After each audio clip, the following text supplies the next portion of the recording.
Egzamin maturalny z języka francuskiego. Poziom rozszerzony. Usłyszysz dwukrotnie teksty do zadań od 1 do 3. Przed wysłuchaniem każdego tekstu usłyszysz dźwięk. W nagraniu przewidziane są przerwy na zapoznanie się z poleceniami oraz treścią zadań sygnalizowane dźwiękiem. Rozwiązuj poszczególne zadania w trakcie słuchania nagrań oraz w czasie przerw po ich wysłuchaniu. Zadanie pierwsze. Przeczytaj polecenie i zapoznaj się z treścią zadania.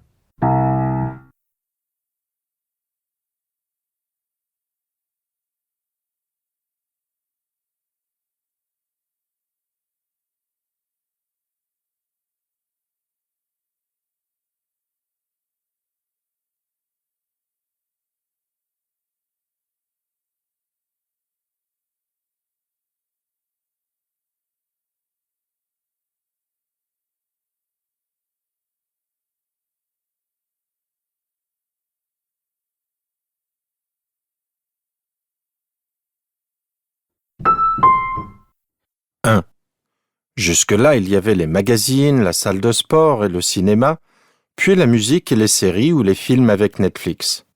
Désormais, on peut s'abonner pour tout et n'importe quoi. Des vêtements de luxe avec la bibliothèque, des voyages, des produits du quotidien, de l'électroménager et beaucoup d'autres choses.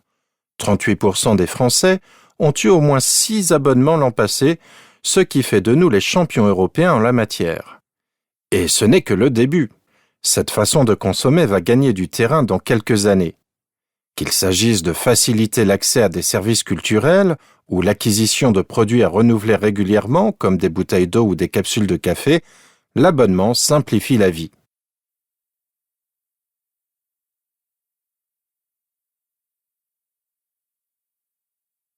Wysłuchaj nagrania jeszcze raz. Jusque-là, il y avait les magazines, la salle de sport et le cinéma, puis la musique et les séries ou les films avec Netflix. Désormais, on peut s'abonner pour tout et n'importe quoi. Des vêtements de luxe avec la bibliothèque, des voyages, des produits du quotidien, de l'électroménager et beaucoup d'autres choses. 38% des Français ont eu au moins 6 abonnements l'an passé, ce qui fait de nous les champions européens en la matière. Et ce n'est que le début. Cette façon de consommer va gagner du terrain dans quelques années. Qu'il s'agisse de faciliter l'accès à des services culturels ou l'acquisition de produits à renouveler régulièrement, comme des bouteilles d'eau ou des capsules de café, l'abonnement simplifie la vie.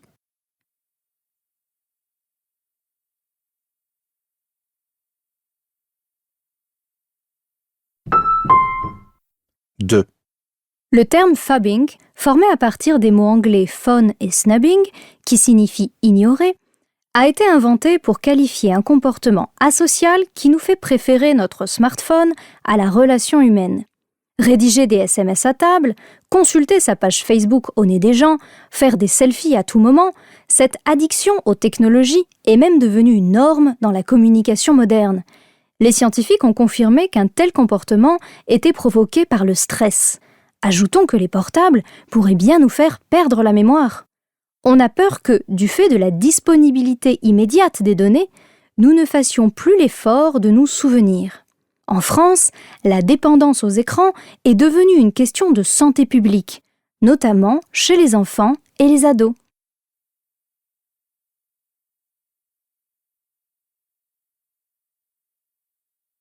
Wysłuchaj nagrania jeszcze raz. Le terme phabbing, formé à partir des mots anglais phone et snubbing, qui signifie ignorer, a été inventé pour qualifier un comportement asocial qui nous fait préférer notre smartphone à la relation humaine. Rédiger des SMS à table, consulter sa page Facebook au nez des gens, faire des selfies à tout moment, cette addiction aux technologies est même devenue une norme dans la communication moderne.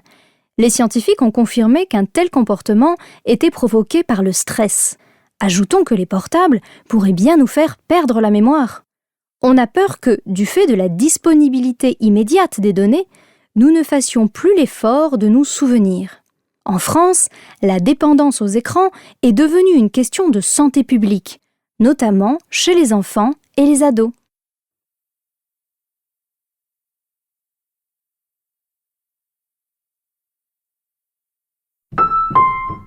Trois. Les réseaux sociaux font-ils naître des besoins? Le terme de désir me semble plus adapté. Avec Instagram, les réseaux sociaux sont devenus une sorte de vitrine idéalisée. Ils exercent la même tyrannie normative que les magazines féminins.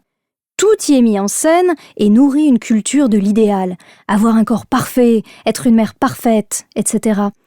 Grâce à cela, on va vouloir la même robe que telle influenceuse célèbre, la même montre qu'une autre.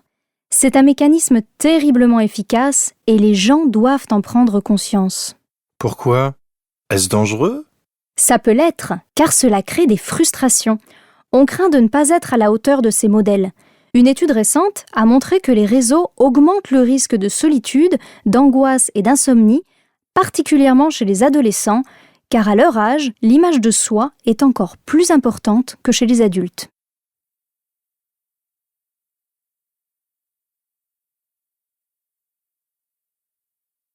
Wysłuchaj nagrania jeszcze raz. Les réseaux sociaux font-ils naître des besoins? Le terme de désir me semble plus adapté. Avec Instagram, les réseaux sociaux sont devenus une sorte de vitrine idéalisée. Ils exercent la même tyrannie normative que les magazines féminins. Tout y est mis en scène et nourrit une culture de l'idéal, avoir un corps parfait, être une mère parfaite, etc. Grâce à cela, on va vouloir la même robe que telle influenceuse célèbre, la même montre qu'une autre. C'est un mécanisme terriblement efficace et les gens doivent en prendre conscience. Pourquoi? Est-ce dangereux? Ça peut l'être, car cela crée des frustrations. On craint de ne pas être à la hauteur de ces modèles. Une étude récente a montré que les réseaux augmentent le risque de solitude, d'angoisse et d'insomnie, particulièrement chez les adolescents, car à leur âge, l'image de soi est encore plus importante que chez les adultes.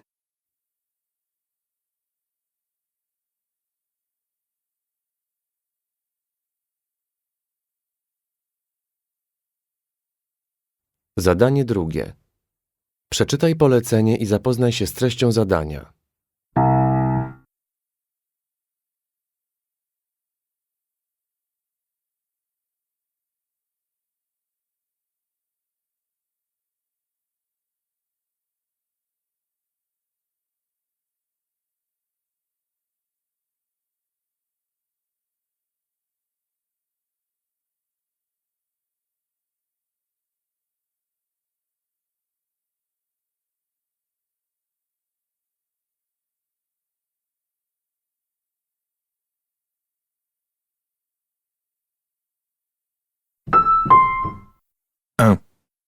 Je suis sortie de la vie professionnelle en mars l'an dernier, comme on sort de l'hiver.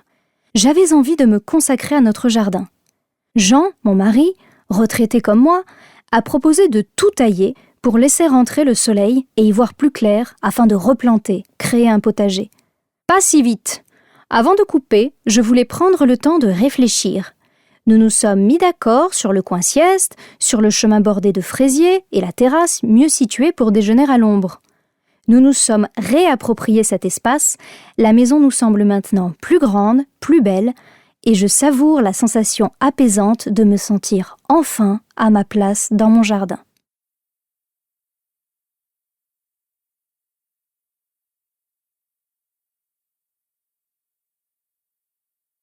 Deux.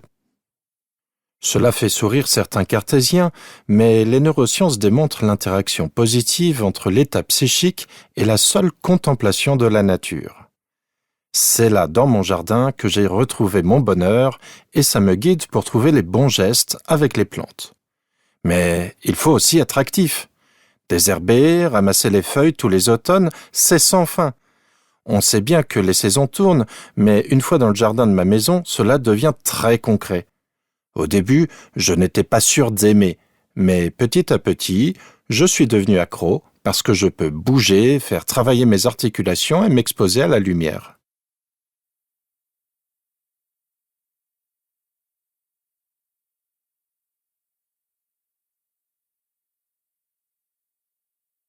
Trois. J'ai quitté un appartement au centre-ville de Lyon et en m'éloignant à la campagne, j'ai pu loger dans une petite maison avec un bout de terre. J'étais ravie, mais je ne savais rien faire au jardin. Au début, j'ai planté plein de fleurs, ici et là, mais la plupart d'entre elles n'ont pas tenu le coup. Je suis donc allée visiter les jardins de mes nouveaux voisins. Je me suis abonnée à une revue spécialisée et au bout de quelques mois, j'ai su davantage comment m'y prendre. J'ai aussi cherché dans mon passé, j'ai fait la liste de mes fleurs préférées. Je les avais toutes vues, senties et cueillies dans le jardin de ma grand-mère. Du coup, j'ai mis des capucines, des dahlias, des soucis.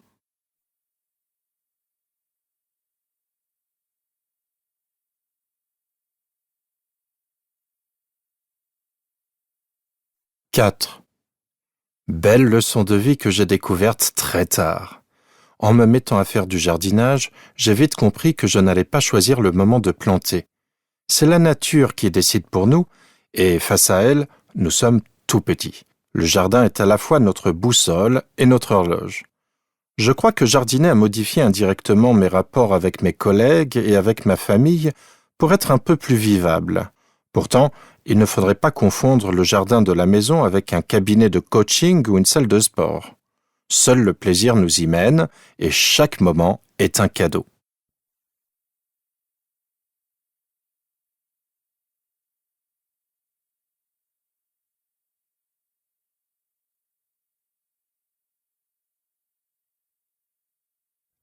Wysłuchaj nagrania jeszcze raz.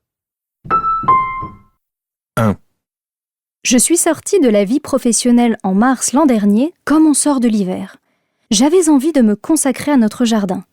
Jean, mon mari, retraité comme moi, a proposé de tout tailler pour laisser rentrer le soleil et y voir plus clair afin de replanter, créer un potager.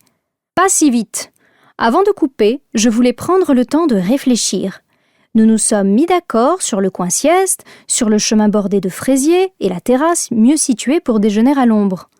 Nous nous sommes réappropriés cet espace, la maison nous semble maintenant plus grande, plus belle, et je savoure la sensation apaisante de me sentir enfin à ma place dans mon jardin.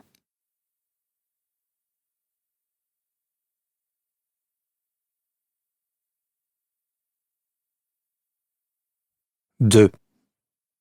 Cela fait sourire certains cartésiens, mais les neurosciences démontrent l'interaction positive entre l'état psychique et la seule contemplation de la nature. C'est là, dans mon jardin, que j'ai retrouvé mon bonheur et ça me guide pour trouver les bons gestes avec les plantes. Mais il faut aussi être actif. Désherber, ramasser les feuilles tous les automnes, c'est sans fin. On sait bien que les saisons tournent, mais une fois dans le jardin de ma maison, cela devient très concret. Au début, je n'étais pas sûr d'aimer, mais petit à petit, je suis devenu accro parce que je peux bouger, faire travailler mes articulations et m'exposer à la lumière.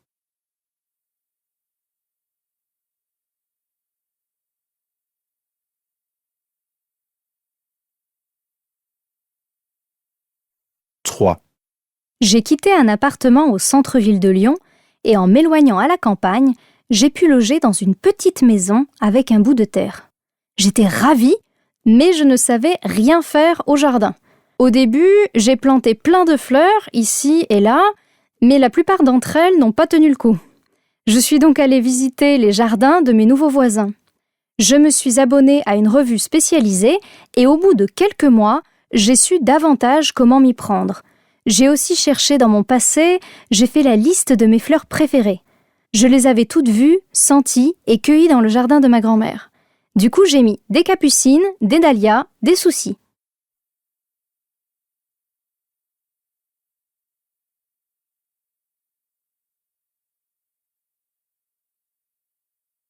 « 4. Belle leçon de vie que j'ai découverte très tard. En me mettant à faire du jardinage, j'ai vite compris que je n'allais pas choisir le moment de planter. C'est la nature qui décide pour nous, et face à elle, nous sommes tout petits. Le jardin est à la fois notre boussole et notre horloge. Je crois que jardiner a modifié indirectement mes rapports avec mes collègues et avec ma famille pour être un peu plus vivable. Pourtant, il ne faudrait pas confondre le jardin de la maison avec un cabinet de coaching ou une salle de sport. Seul le plaisir nous y mène et chaque moment est un cadeau.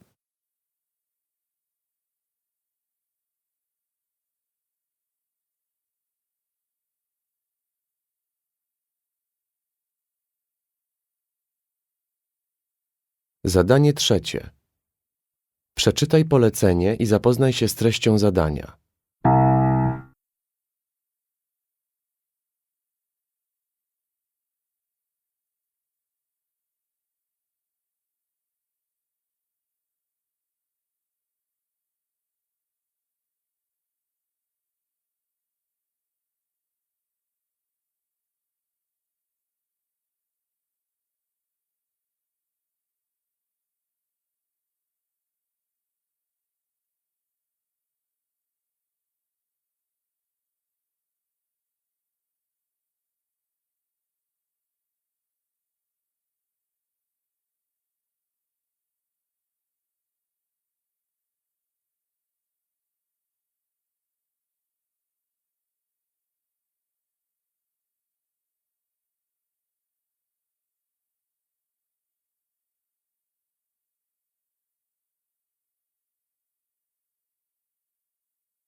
Robert Belleret est l'auteur de la biographie de Charles Aznavour, dans laquelle il présente ce chanteur célèbre d'origine arménienne.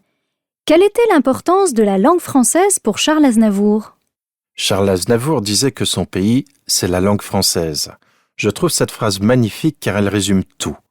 Enfant, ses parents ne parlaient pas le français. Aznavour a appris la langue dans la rue car il était très peu allé à l'école. Il disait d'ailleurs qu'il avait plus appris d'argot que de français. Son attachement à la langue est incontestable et très émouvant. Il faisait encore, jusqu'à la fin, quelques petites fautes de syntaxe. Charles Aznavour a d'autant plus de mérite qu'il n'était pas un grand lecteur. Il disait lettres, mais à l'âge de 35-40 ans, il n'avait pas ouvert un livre. Selon sa femme, il ne lisait pas pour ne pas se faire influencer. Ce n'était pas un lecteur, mais c'était un curieux. Il lisait les dictionnaires. Il aimait apprendre des mots. Dans quelle langue chantait-il ? Il chantait en français, en anglais, en espagnol et en italien. Il a dû faire 1 ou 2 chansons en russe, mais c'est tout.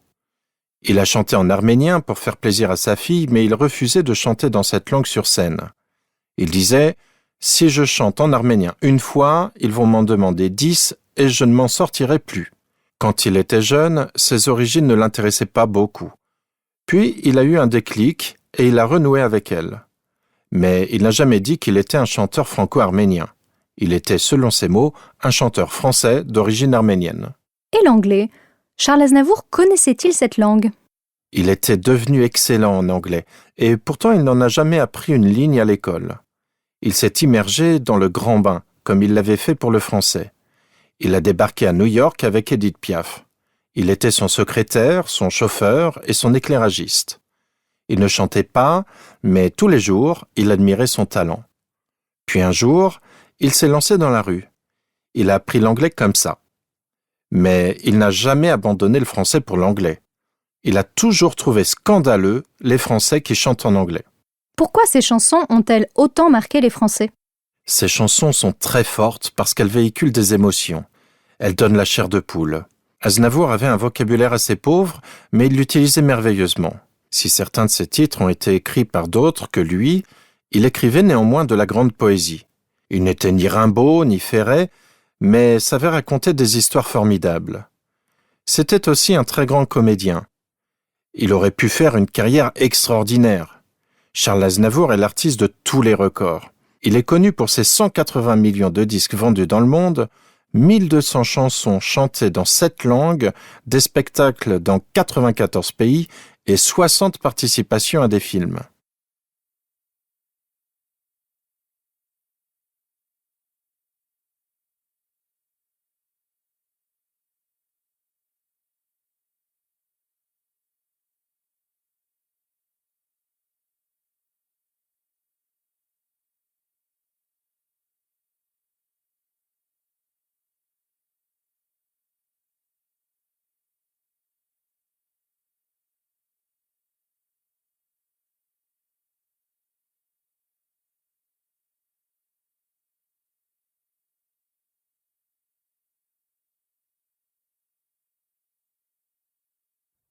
Wysłuchaj nagrania jeszcze raz.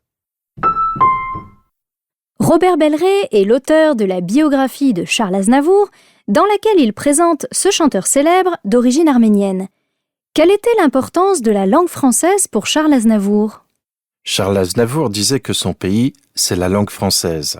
Je trouve cette phrase magnifique car elle résume tout. Enfant, ses parents ne parlaient pas le français. Aznavour a appris la langue dans la rue car il était très peu allé à l'école. Il disait d'ailleurs qu'il avait plus appris d'argot que de français. Son attachement à la langue est incontestable et très émouvant. Il faisait encore, jusqu'à la fin, quelques petites fautes de syntaxe. Charles Aznavour a d'autant plus de mérite qu'il n'était pas un grand lecteur. Il disait lettres, mais à l'âge de 35-40 ans, il n'avait pas ouvert un livre. Selon sa femme, il ne lisait pas pour ne pas se faire influencer. Ce n'était pas un lecteur, mais c'était un curieux. Il lisait les dictionnaires. Il aimait apprendre des mots. Dans quelle langue chantait-il? Il chantait en français, en anglais, en espagnol et en italien. Il a dû faire 1 ou 2 chansons en russe, mais c'est tout. Il a chanté en arménien pour faire plaisir à sa fille, mais il refusait de chanter dans cette langue sur scène. Il disait « Si je chante en arménien 1 fois, ils vont m'en demander 10 et je ne m'en sortirai plus ». Quand il était jeune, ses origines ne l'intéressaient pas beaucoup. Puis il a eu un déclic et il a renoué avec elle. Mais il n'a jamais dit qu'il était un chanteur franco-arménien. Il était, selon ses mots, un chanteur français d'origine arménienne. Et l'anglais? Charles Aznavour connaissait-il cette langue? Il était devenu excellent en anglais, et pourtant il n'en a jamais appris une ligne à l'école. Il s'est immergé dans le grand bain, comme il l'avait fait pour le français. Il a débarqué à New York avec Edith Piaf. Il était son secrétaire, son chauffeur et son éclairagiste. Il ne chantait pas, mais tous les jours, il admirait son talent. Puis un jour, il s'est lancé dans la rue. Il a appris l'anglais comme ça. Mais il n'a jamais abandonné le français pour l'anglais. Il a toujours trouvé scandaleux les Français qui chantent en anglais. Pourquoi ces chansons ont-elles autant marqué les Français? Ces chansons sont très fortes parce qu'elles véhiculent des émotions. Elles donnent la chair de poule. Aznavour avait un vocabulaire assez pauvre, mais il l'utilisait merveilleusement. Si certains de ses titres ont été écrits par d'autres que lui, il écrivait néanmoins de la grande poésie. Il n'était ni Rimbaud ni Ferret, mais savait raconter des histoires formidables. C'était aussi un très grand comédien. Il aurait pu faire une carrière extraordinaire.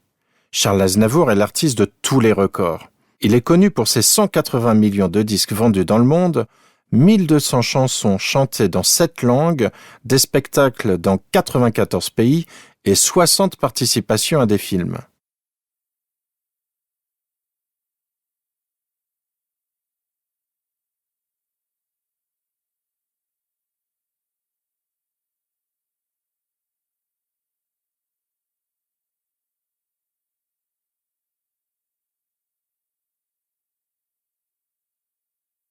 Czas przeznaczony na tę część egzaminu minął.